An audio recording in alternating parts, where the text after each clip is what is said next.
Welcome to voice stories by Alina, جہاں ہر لفظ میں چھپا ہے ایک نیا خوف اور ہر کہانی چھوڑ جاتی ہے ایک نشان۔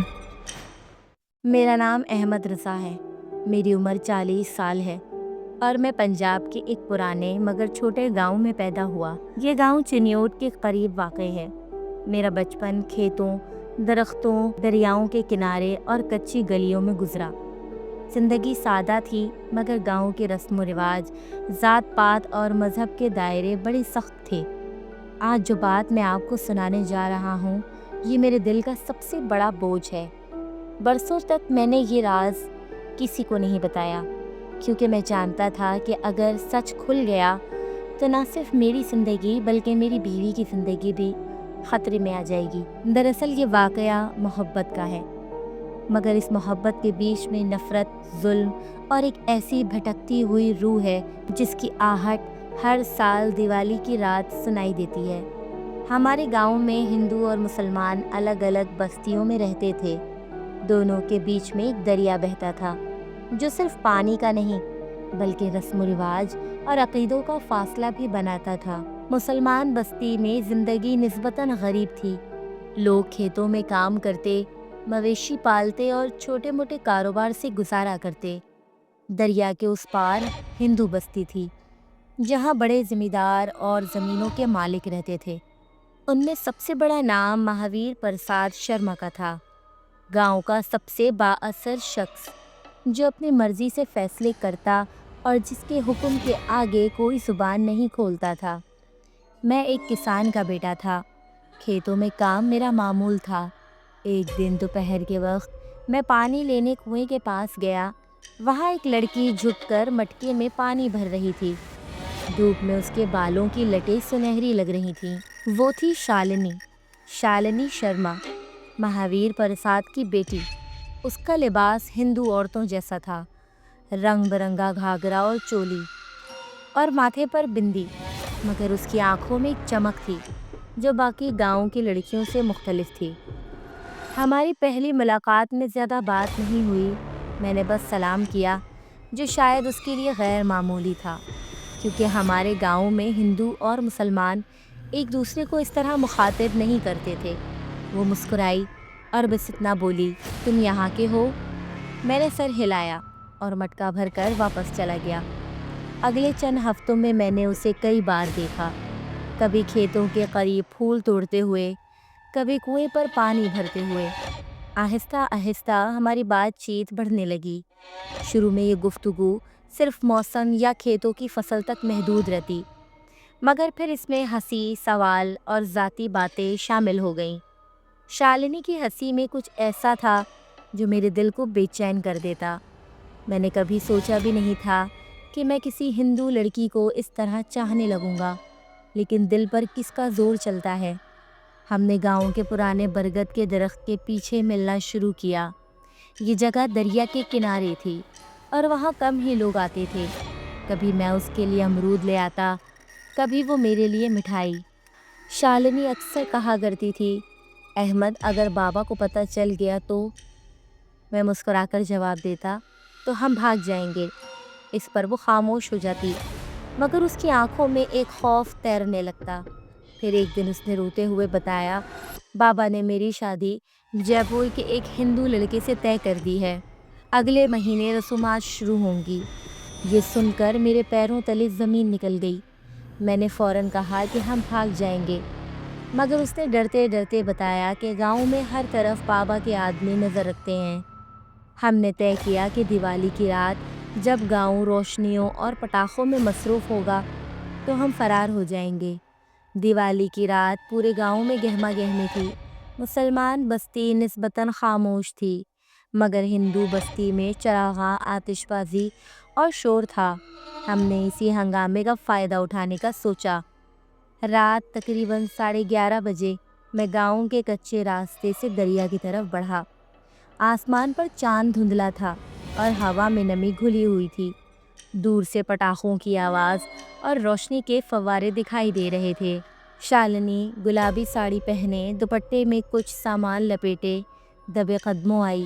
اس کی سانس پھولی ہوئی تھی، چلو احمد، بابا کو خبر لگ گئی تو ہم ختم ہو جائیں گے۔ میں نے جلدی سے دریا کے کنارے جانے والا راستہ پکڑا۔ یہ راستہ عام دنوں میں بھی سنسان رہتا تھا۔ گاؤں کے بزرگ کہا کرتے تھے کہ یہاں رات کو ایک سایہ پھرتا ہے۔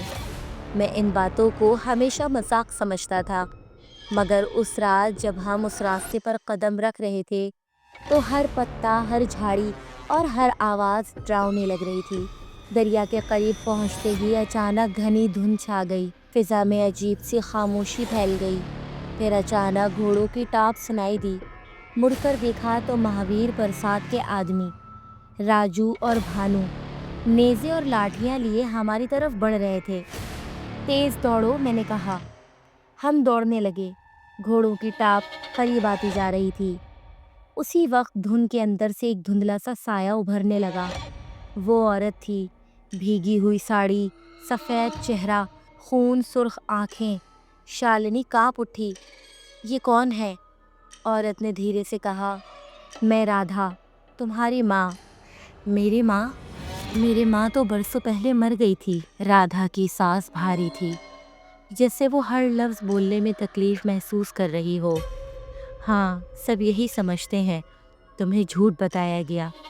میں کچھ کہنے ہی والا تھا کہ اچانک گھوڑوں کی ٹاپ اور قریب آ گئی۔ راجو اور بھانو دھند میں داخل ہوئے۔ رادھا نے ان دونوں کو دیکھا اور جیسے ہی اس کی نظر ان پر جمی، ہوا ایک دم تیز چلنے لگی، درخت ہلنے لگے، پانی کی چھینٹیں ہمارے چہروں پر پڑنے لگیں۔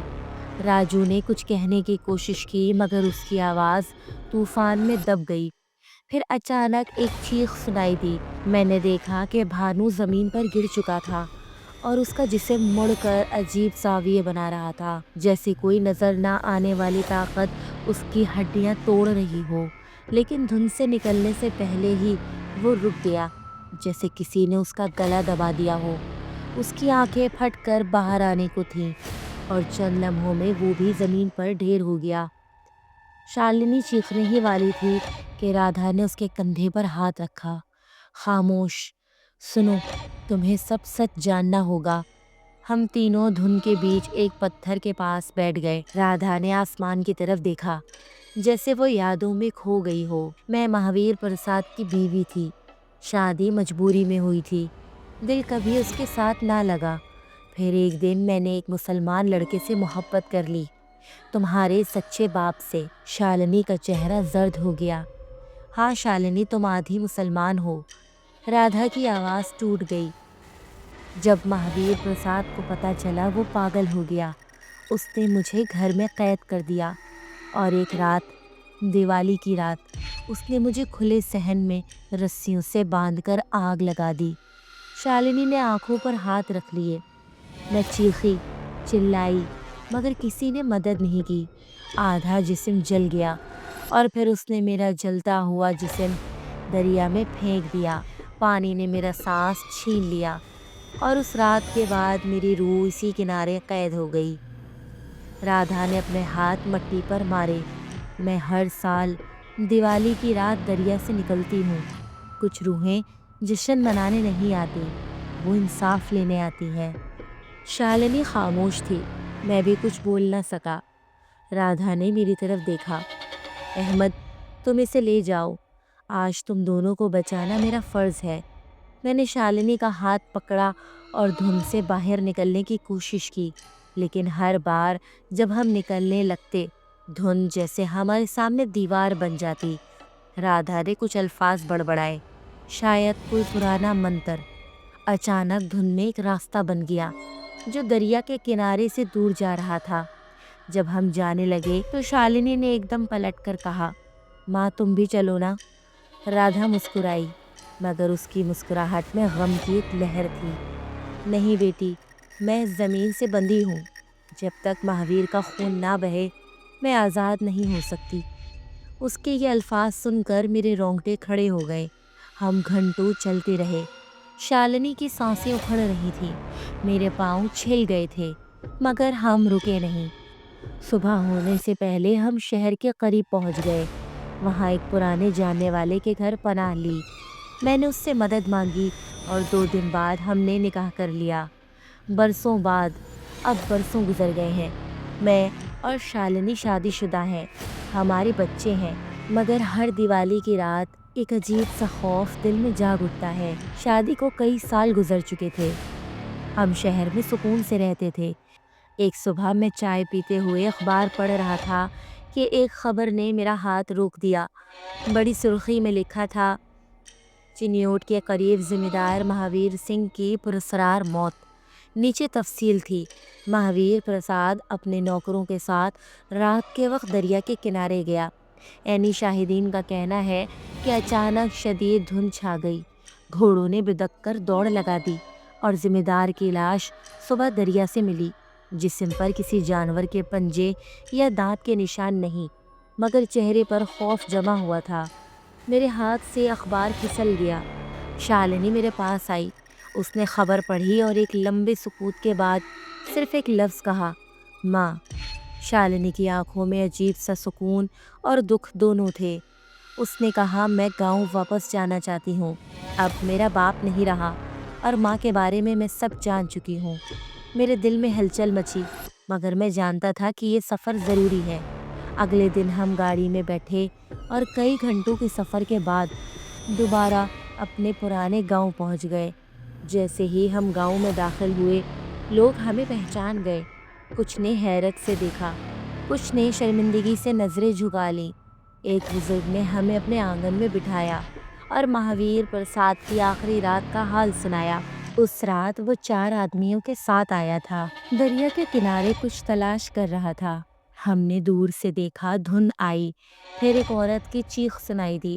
وہ سب بھاگنے لگے، مگر مہاویر کو جیسے کسی نے پکڑ لیا ہو۔ وہ دھند میں کھنچا گیا اور پھر صرف اس کی چیخیں۔ صبح اس کی لاش پانی کے کنارے تھی۔ شالنی کا چہرہ سن ہو گیا۔ میں نے اس کے ہاتھ پر ہاتھ رکھا، مگر وہ جیسے کہیں اور ہی دیکھ رہی تھی۔ شام کو شالنی اکیلی دریا کے کنارے گئی۔ آسمان پر بادل تھے، ہوا میں نمی اور پرانی یادوں کی مہک تھی۔ وہ پانی کے قریب جا کر زور سے چیخی، ماں، ایک بار آ جاؤ، بس ایک بار مجھے دیکھ لو، میں تمہاری بیٹی ہوں، میں تمہیں یاد کرتی ہوں۔ اس کی آواز پانی پر گونجتی رہی، مگر دھند نہیں آئی، کوئی سایہ نہیں آیا، صرف لہریں تھیں اور خاموشی۔ شالنی زمین پر بیٹھ کر رونے لگی۔ میں نے آگے بڑھ کر اسے اٹھایا۔ چلو شالنی، شاید ماں اب آزاد ہو گئی ہے، شاید وہ سکون میں ہے۔ ہم خاموشی سے گاؤں سے نکل گئے۔ شالنی نے ایک بار پیچھے مڑ کر دریا کو دیکھا، مگر اس کی آنکھوں میں اب خوف نہیں تھا۔ راستے میں نے دھیرے سے کہا، شالنی، محبت ہمیشہ آسان نہیں ہوتی، مگر وہ اپنا راستہ خود بنا لیتی ہے۔ سفر کے دوران گاؤں سے نکلتے ہوئے شام کے وقت آسمان پر ہلکی سنہری روشنی ہوا میں خنکی تھی۔ شالنی خاموش بیٹھی تھی، میں گاڑی چلا رہا تھا، اور ایک لمحے بعد دھیرے سے میں نے کہا، شالنی، ہم سندھی ہیں، اور سندھی لوگ محبت کے بارے میں بس بات نہیں کرتے، اس پر مر مٹتے ہیں۔ میرے والد صاحب اکثر کہا کرتے تھے، احمد، جس کے دل میں محبت نہیں، وہ چلتا پھرتا مردہ ہے، اور جو محبت کے لیے جان دے دے، وہ موت کے بعد بھی امر رہتا ہے۔ شالنی نے آہستہ سے میرا ہاتھ پکڑ لیا۔ ہم آگے بڑھتے گئے، اور پیچھے رہ گئی صرف ایک کہانی، جو ہر دیوالی کی رات ہوا میں سرگوشیاں کرتی ہے، کہ کچھ روحیں بدلہ لے کر چلی جاتی ہیں اور کچھ محبت کا پیغام چھوڑ کر۔